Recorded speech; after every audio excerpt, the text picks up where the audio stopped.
할렐루야. 서로 한번 인사할까요? 새해 많은 은혜 누리시기 바랍니다. 주의 이름으로 사랑합니다. 감사합니다. 고맙습니다.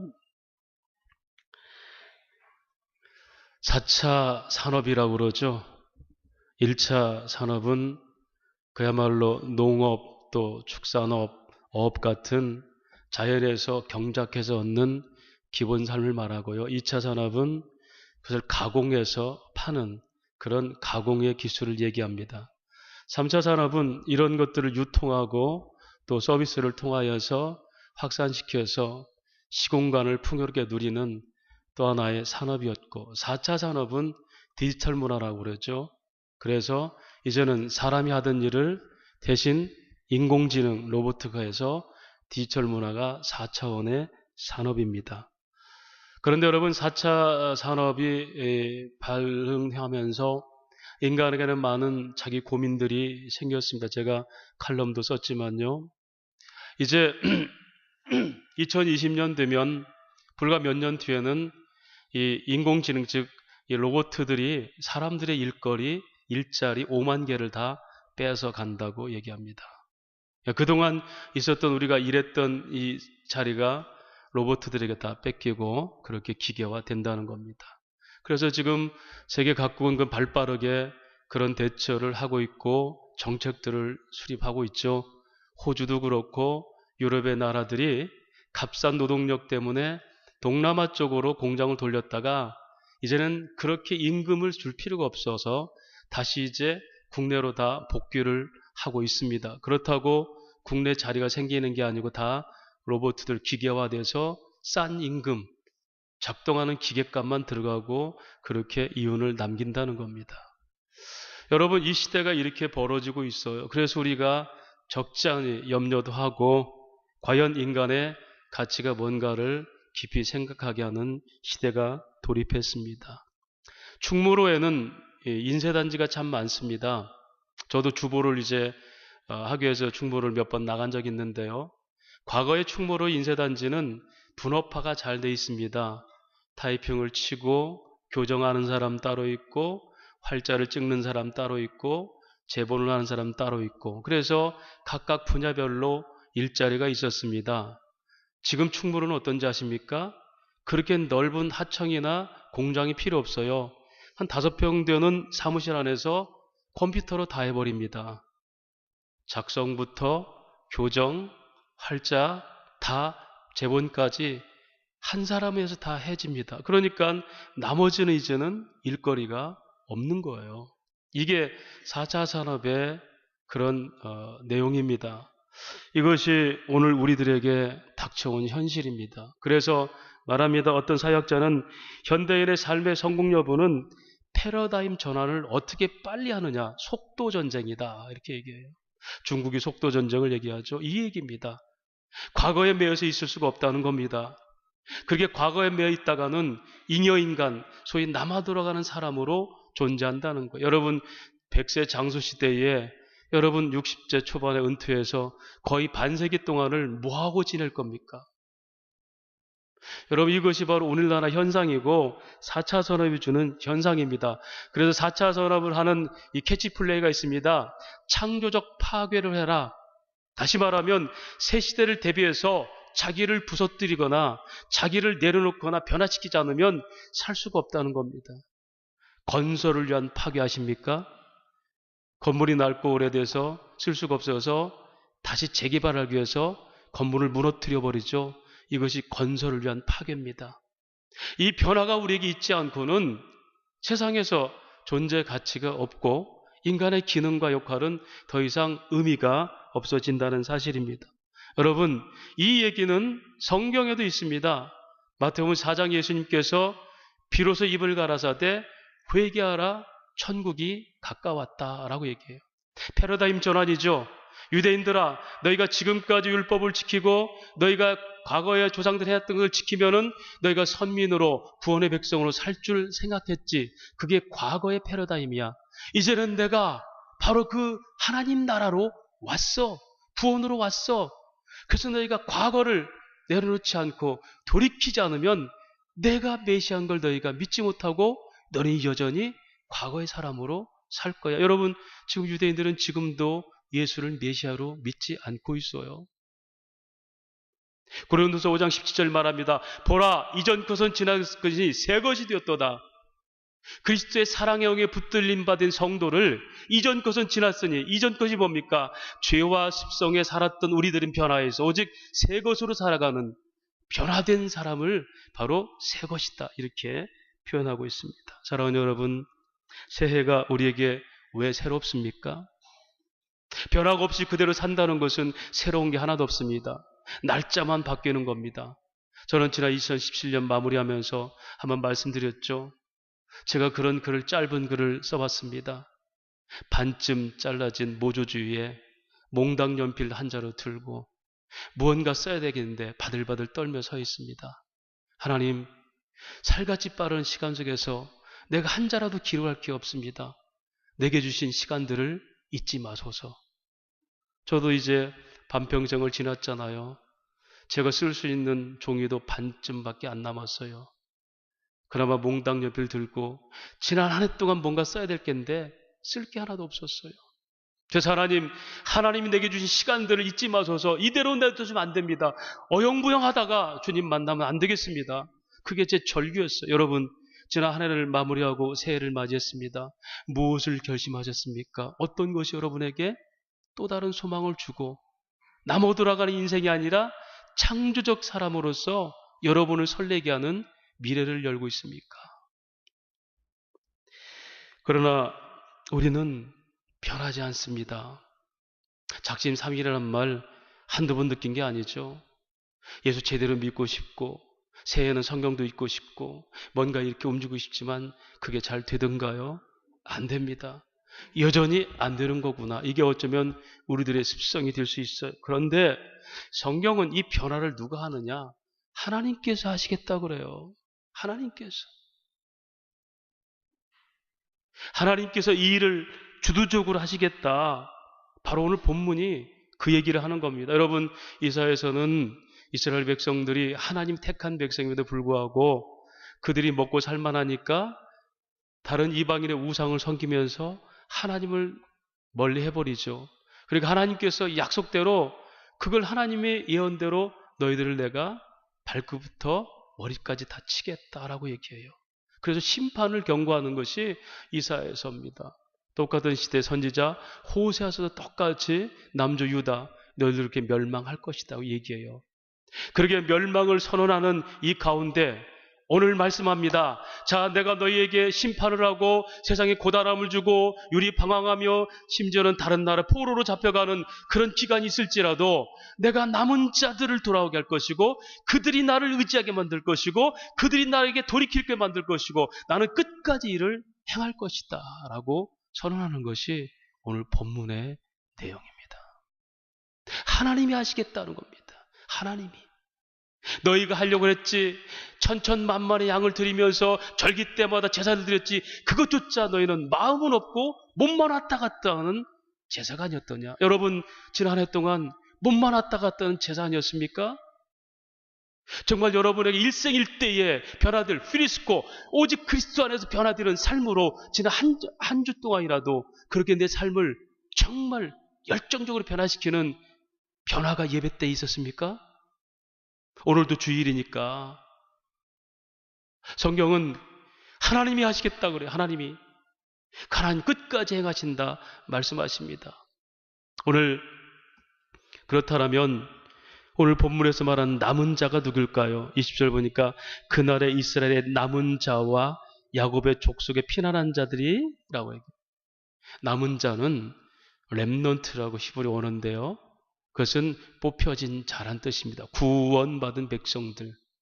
여기서 남은 자라는 것은 유다 백성들을 얘기합니다. 유다 백성들이 바벨론에 끌려가서 그들이 다 다시 돌아오잖아요. 1, 2차 포로 교환을 통해서 그것을 남은 자라고 얘기해요. 그 다음에 야곱의 족속들의 피난한 자들. 이것은 북쪽 이스라엘은 나라까지 다 망해버렸어요. 흩어져 버렸어요. 근데 그들이 유다 백성과 함께 섞여서 돌아옵니다. 이것을 야곱의 흩어진 자들이라고. 다시 말하면 남조 유다와 북조 이스라엘에서 하나님이 택하신 백성들이 다시 돌아오게 되리라. 오늘 말하면 저와 여러분, 교인들을, 성도를 얘기하는 겁니다. 남은 자는 뭡니까? 어떤 사람입니까? 뭐라고 얘기해요? 22절, 이스라엘이여 네 백성이 바다 모래 같을지라도 남은 자만 돌아오리니. 세상에 아무리 많은 사람이 있을지라도 오직 남은 자만 돌아오게 돼 있고 그들이 나를 전적으로 의지하게 될 것이다. 내가 그렇게 만들겠다라고 선언합니다. 오늘 어쩌면 저와 여러분은 이미 택한 백성임에도 예수 믿는 사람들께 살지 못하고 세상에 젖어서 살아갈 수도 있고 예수를 고백하면서도 내 생각대로 신앙생활하는 사람들이 있을 거예요. 그래서 우리에게 고난이 있고 가시밭길 같은 인생이 있을 수 있습니다.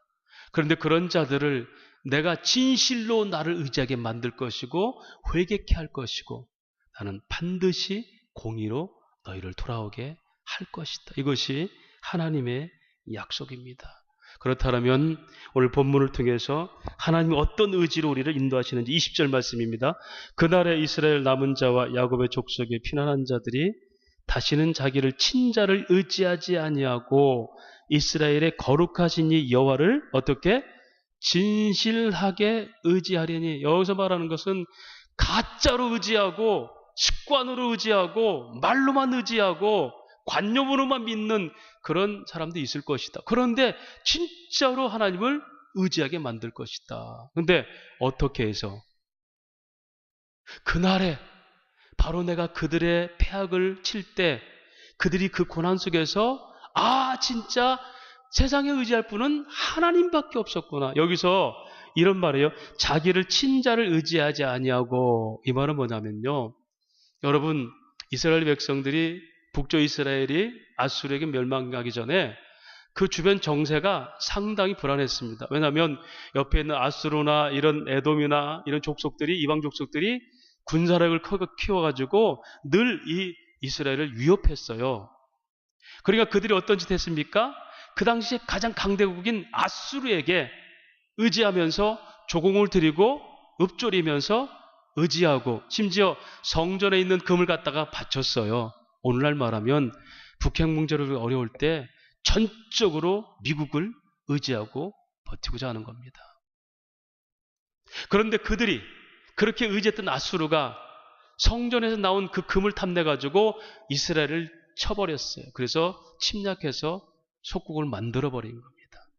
그들을 의지했는데 그가 나를 지킬 줄 알았는데 그래서 온갖 걸 다 드리면서 그를 애무하고 사모하고 했는데 그 나라가 이스라엘을 쳐버렸어요. 여러분, 하나님께서 그렇게 만드셨다고 그래요. 왜? 그날에 너희가 너희를 친 자들을 의지하지 않고 그래 세상 능력, 힘, 권력 그것이 너희가 의지할 거로 생각했지. 그런데 내가 그들 앞에서 너희가 수치를 당하게 만들 거야. 이거 호세아서 2장 얘기입니다. 고멜이라는 여인, 음탕한 여인을 호세아 선지자가 하나님의 명령으로 그렇게 사랑하고 그리고 결혼했어요. 그런데 그 남편에 만족 못하고 끊임없이 음부를 찾아서 집을 나가는 겁니다. 그때 하나님께서 그들을 얘기합니다. 바로 이렇게 이스라엘이 나 하나님을 배반하고 끊임없이 뛰쳐나가는 것이 고멜이라는 여인과 같고 그것을 너희는 종교적 음행이라고 얘기해요.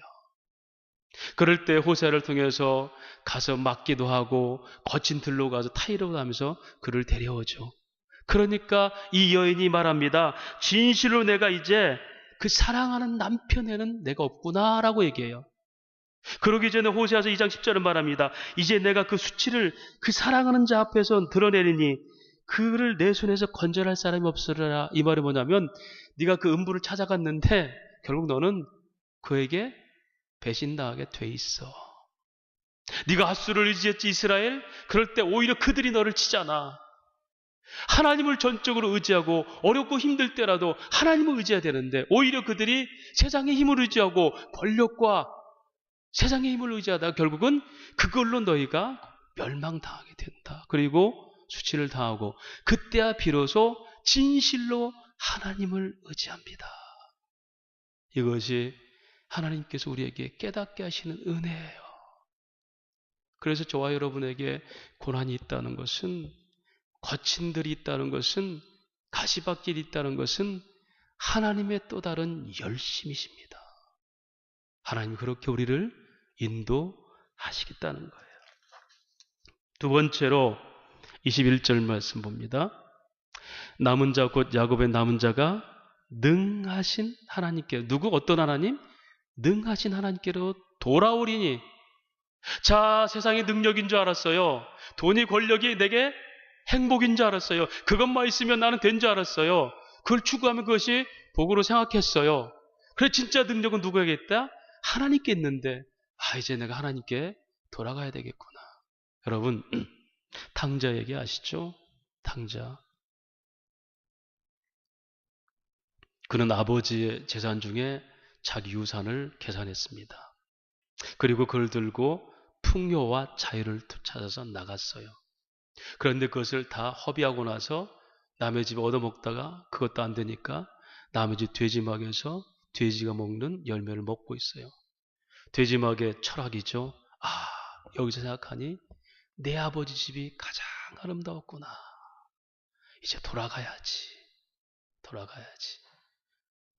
내 아버지 집에 자유가 있었고 내 아버지 품 안에 가장 아름다운 풍요가 있었구나. 돌아갈 결심하고 그가 돌아옵니다. 아버지는 이미 그가 나갈 때부터 알았어요. 언제나 문을 열어놓고 기다렸습니다. 그런데 멀리서 그림자가 하나 보여요. 희미하게 보이는데 아들이거든요. 성경은 누가복음 15장 말합니다. 아직 거리가 먼데 아버지가 달려가서 그의 목을 안고 입을 맞추며 의복을 입히고 가락지를 껴고 너는 내 자녀라고 얘기해요.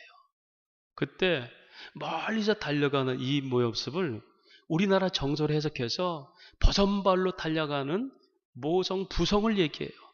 여러분, 성경은 그 얘기 아니에요. 유대인의 법에요. 부모를 능멸한 자는 돌로 쳐 죽여라 그랬어요. 신명기 27장 얘기입니다. 부모를 거역하고 능멸한 자. 유대인들은 상속법이 있어요. 아버지가 부모가 죽으면 장자가 10개가 있으면 10개 중에 9개를 갖고 나머지 하나로 나머지가 다 나눠 갖는, 그 장자권이 굉장히 강해요. 그런데 반드시 유산은 아버지가 죽어서야 나누는 거예요. 그 전에 유산을 달라고 그러면 그는 아버지를 능멸한 자로 그는 공개적으로 돌에 맞아 죽습니다. 여러분, 그 아버지가 달려나가고 먼데 달려가는 것은 이 아들이 살려고 돌아오는데 죽으려고 오는 것과 똑같아. 왜? 지금 그는 아버지가 좋다고 돌아오고 아버지 집이 천국입니다 돌아오는데 돌아오는 그 길에선 죽음밖에 없어요. 동네 사람이 발견하면 저놈 죽여라고 죽여야 돼요. 그가 죽는 것은 율법이 아닙니다. 배고픔 때문에 나간 게 아니에요. 하나님을 거역한 죄예요. 사랑하는 저와 여러분이 하나님 나라 갈 때 가고 싶죠. 우리는 죄 때문에 다 죽어요. 아버지가 달려오시는 거예요. 그리고 유대인의 결례에 목을 껴안고 앉는다는 것은 용서를 선포하는 거예요. 목을 껴안고. 다른 사람은 율법은 너를 정죄할지라도 내가 너를 용서한다. 이것이 율법이 육신으로 연약하게 할 수 없는 것은 하나님이 하시니 곧 그 아들 예수를 죽이심으로 우리의 율법을 이루셨느니라. 이게 구원에 대한 얘기예요. 이게 회개입니다. 그것이 그리스도가 이 땅에 오셔서 행한 일이고 예수가 우리 목을 안고 난 너를 용서해. 이게 능하신 여호와예요. 그 하나님 사랑을 깨닫는 겁니다. 그래서 돌아오는 겁니다. 날마다 돌이키는 겁니다. 말씀 듣고 기도하고 하나님 사랑을 깨닫고 돌아오는 겁니다. 그래서 요한일서 8장 1장 8절 9절 말합니다. 너희가 만약 죄가 없다면 하나님을 거짓말하는 자 만들 것이요 너희가 만약 그 죄를 자백하면 그는 밉보시고 의로우사 너희 죄를 용서하시고 너희 불의에서 건져 주시리라. 할렐루야. 사랑하는 여러분, 우리들의 잘못된 신앙생활로 인하여 천국은 고사하고 가득가득 황토길엔 끝도 없는 마치 폐결핵 걸린 사람들처럼 힘도 없이 살아가는 우리 인생길이 있을 수 있어요. 아마 저와 여러분 중에 지금도 그 길을 거둘 수 있어요. 아니, 나는 이 정도면 괜찮아고 만족하지만 실상은 영원히 시렵고 추운 사람이 있어요. 하나님은 아십니다. 그런 사람들에게 네가 왜 그렇게 영혼이 싫게 사는지 아니? 있는 것 같으면서도 왜 안 되는지 아니? 왜 예수 믿는 사람들이 될 듯 될 듯 안 되잖아요. 왜 그런지 아니? 왜 그렇게 세상에 목마르게 사는지 아니? 그것은 진짜 능력인 나를 네가 다 눈을 돌리고 사는 거야. 탕자가 비로소 풍요는 아버지께 있고 참된 자유는 하나님께 있습니다 하고 돌아올 것처럼 내가 너희를 순간순간마다 그렇게 돌아오게 하는데 바로 나의 사랑의 능력을 깨닫고 돌아오게 할 거야. 누가 하십니까? 하나님이. 회개는 우리가 하는 게 아니에요. 하나님이 하시는 겁니다. 그렇게 만들겠다. 올 한 해 우리 인생의 여정에서 참으로 가시밭길 그리고 거친 들이 있을 수 있어요. 늘 세상에 목말라서 이것만 해결되면 되겠다고 아쉬울 게 있을 거예요. 그때마다 내가 누구를 의지하고 있고 내가 누구를 능력으로 삼고 있는지를 생각해 보십시오. 그러면 멀리서 기다리는 하나님이 보일 겁니다. 달려가고자 해도 죽을 수밖에 없나 부끄럽고 그 앞에 갈 수도 없는데 아버지가 달려와서 용서를 하시고 긍휼과 자비로 우리를 품으실 겁니다. 그 사랑을 느낄 때만 내가 회개하고 그 삶을 살 수가 있어요. 세 번째로 22절 말씀, 이스라엘이여 내 백성이 바다의 모래 같을지라도 남은 자만 같을지라도 남은 자만 돌아오니 넘치는 공의로 파멸이 작정되었습니다. 여러분, 성경은 참 무서운 얘기예요. 너 죽이기로 작정했어. 반드시 죽일 거야. 이게 넘치는 공의입니다. 여러분, 하나님의 율법은 텔로스 가득 채우지 않으면 율법은 이루어지지 않아요. 다시 말하면 하나님이 100을 원하면 99.9점도 안 돼요. 100점이 돼야 돼. 이게 하나님의 기준입니다. 예수님께서 테텔레스타이 내가 다 채웠다는 것은 하나님의 그 기준을 다 채워서 우리를 용서하신다는 거예요. 넘치는 공의가 뭡니까? 파멸이 뭡니까? 하나님은 선포하셨습니다. 아담아 네가 먹는 날에는 정령 죽으리라. 이거는 여러분 가득 채워진 공의라 그걸 누가 행할 수가 없어요. 다시 말하면 저와 여러분은 남은 자의 자격 갖고 있어도 남은 자가 아니에요. 우리에게 선포하신 하나님의 공의는 우린 저주받을 자입니다. 신명기 21장 15절 26절에 이렇게 얘기해요. 여러분 우리가 아멘을 왜 안 하십니까? 나온 김에 얘기합니다. 왜 아멘 안 하십니까 여러분? 아멘은 하나님 말씀 그대로입니다 라고 얘기하는 거예요. 그 말씀 순종하겠습니다가 아멘이에요. 그런데 우리는 부흥사들이 여러분 축복받을 줄 믿습니다 하면 아멘 좋은 소리만 하는데 신명기 27장은 다르게 얘기합니다. 장색의 손으로 조각하였거나 부어 만든 우상은 여호와께 가증하니 그것들을 만들어 은밀히 세우는 자는 저주를 받을 것이라 할 것이요 모든 백성은 응답하여 말하되 아멘 할지어다. 너 저주받는다 그러면 아멘. 그게 하나님 말씀이에요. 공의라는 것은 하나님의 손에 든 자들은 살리시고 하나님을 배반한 자 죽이는 게 공의예요. 넘치는 공의. 변하지 않아요. 또 말합니다. 그의 부모를 경휼히 여기는 자는 저주를 받을 것이라 할 것이요 모든 백성은 아멘할지니라. 그의 이웃의 경계표를 옮기는 자는 저주를 받을 것이라 할 것이요 모든 백성은 아멘할지이다. 소경의 길을 잃게 하는 자는 저주를 받을 것이라 할 것이요 모든 백성은 아멘할 것이다. 객이나 고아나 과부의 송사를 억울하게 하는 자는 저주를 받을 것이라 할 것이요 모든 백성은 아멘할지어다. 아멘할지어다. 여러분 아멘은 내가 좋게 줄 때 아멘하는 게 아니에요. 나를 죽인다 그래도 아멘하는 거예요. 이게 순종입니다. 다시 말할까요? 저와 여러분에게 너 지옥 가거라 그러면 아멘 해야 돼. 아멘. 어디 거기에 토를 달 수가 있어요. 지옥 가라면 기분 나빠서 아멘 안 합니까? 하나님의 공의예요. 저는 올 한해 여러분이 말씀을 들을 때 말씀 묵상할 때 정말 크게 아멘 하시기를 주의 이름으로 축원합니다. 아멘이에요. 아멘. 입으로 시인하여 구원을 이루는 거예요. 뭐가 아멘 안 하는 게 그렇게 신사적인 예수 믿는 거예요? 다시 한번 해봅시다. 아멘. 다시 아멘. 예, 그래요. 쩌렁쩌렁 울리잖아요. 하나님 어떤 말씀을 주시든지 제가 아멘 하겠습니다. 너 저주받을지어다. 아멘. 아멘 할지라. 그 하나님 말씀 나는 순종합니다. 이 뜻이에요.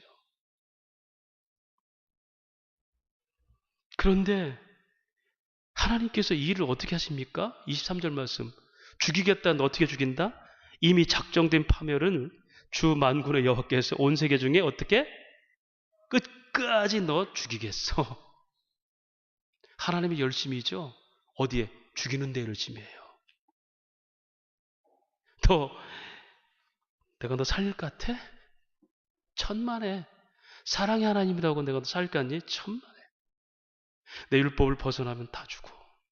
의인 없나니 하나도 없고 죄의 삭은 사망이야.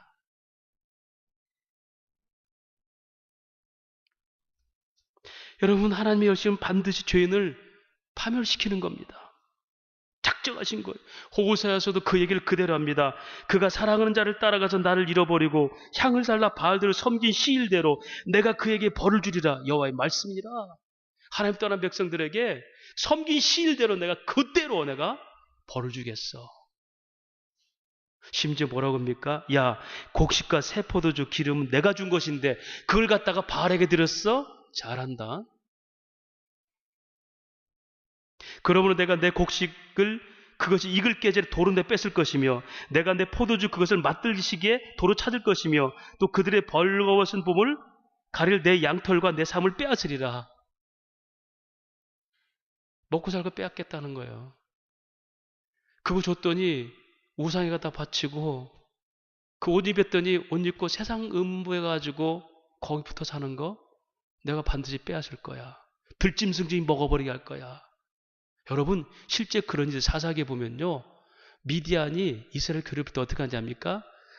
유목민족들과 연합된 사람들이 그 미디안이 보리가 연글고 곡식 익을 때마다 와서 뺏어가는데 어떻게 뺏어가냐면 걷어가고 나머지는 소 갖고 마차와 소를 가지고 다 짓밟고 가버려요.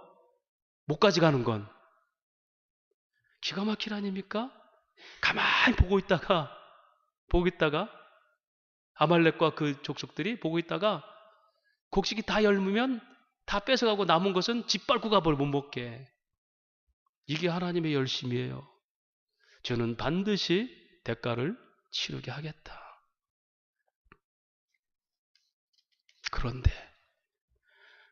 그런데 주님 말씀하시잖아요. 이스라엘아, 바다같이 많은 백성일지라도 나의 남은 자 너희들은 내가 돌아오게 하겠고 너희들은 나를 진실로 의지하게 만들겠고 너희들은 회개케 내가 만들겠어. 너희들은 살리겠어. 이게 구원의 길이에요. 이게 뭐죠? 복음입니다. 복음. 너희들은 저주할 때 아멘밖에 할 수밖에 없어. 여러분 천국 갈 줄 믿습니다. 아멘 너희들 것이 아니야.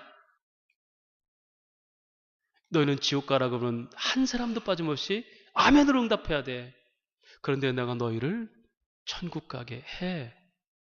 이것이 남은 자의 은혜예요. 사랑하는 여러분, 그러면 반드시 그 일을 끝까지 행하시니까 누군가는 그걸 대신 파멸을 당해야 되죠. 아시잖아요, 누군지. 누구죠? 예수님. 하나님의 열심이 이렇게 발동이 됩니다. 이사야서 9장 6절 7절은 예수께서 이 땅에 오심을 선포합니다. 이는 한 아이가 우리에게 낳고 한 아들을 우리에게 주신 바 되었는데 그의 어깨에는 정사를 메었고 그의 이름은 기묘자라 모사라 전능하신 하나님이라 영존하신 아버지라 평강의 왕이라 만군의 여호와 열심히 이를 이루시리라. 할렐루야. 하나님의 열심히 그 아들을 이 땅에 권세와 모사로 보낼 것이다. 샬롬의 왕, 평강의 왕으로 보낼 것이다.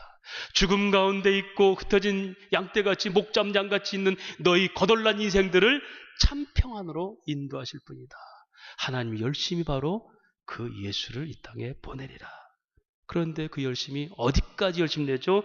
이사야서 53장 5절 6절 말씀입니다. 그가 찔림은 우리 허물 때문이요 그가 상함은 우리 죄업 때문이라. 그가 징계를 받음으로 우리가 평화를 누리고 그가 채찍에 맞음 우리가 남을 입었도다. 하나님 열심히 어디로? 그 아들에게 우리의 파멸, 작정된 파멸 끝까지 죽이겠다는 그걸 누구에게? 아들 예수에게. 이걸 박영선 목사님은 하나님의 설복이라고 그래요. 하나님은 우리는 지옥 가라 그러면 아멘밖에 못할 우리에게 천국을 보내면서 지옥 갈 파멸의 죄를 그 아들에게 씌우시고 우리를 의롭다 선언하셔서 하나님 그 십자가에서 우리를 그분의 사랑으로 설득해서 결국은 복종하게 만드시는 역사. 이게 복음이에요, 여러분. 이런 사람들은 뭐라고 얘기합니까? 천국문 앞에서 지난주에 얘기했죠? 믿음으로 왔습니다. 또 믿음은 누가 줬는데? 하나님께 주셔서요. 그럼 결론은 뭐야? 주의 은혜로 여기 왔습니다. 할렐루야. 그게 복음이에요.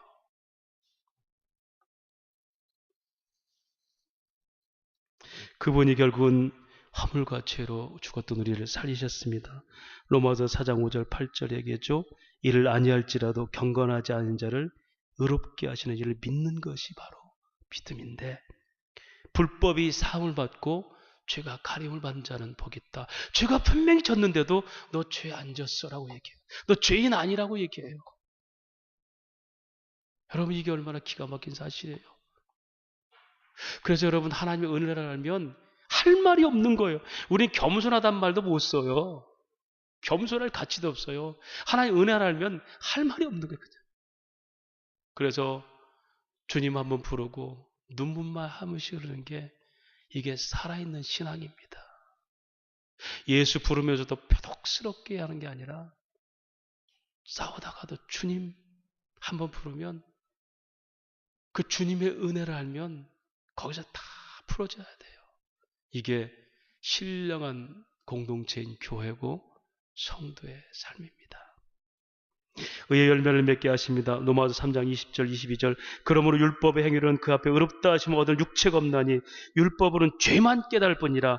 이제는 율법이 하나님의 한 의가 나타났으니 율법과 선지자들에게 증거를 받은 것이라. 곧 예수 그리스도를 믿음으로 말미암아 모든 믿는 자에게 비치는 하나님의 의인이 차별이 없느니라.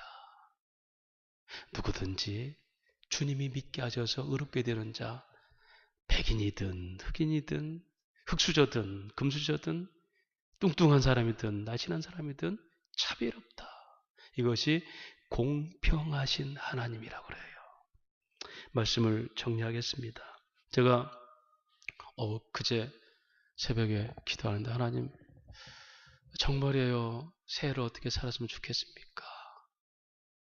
그런 기도 하나님 어떤 마음 주시냐면, 야, 네 인생은 있잖아.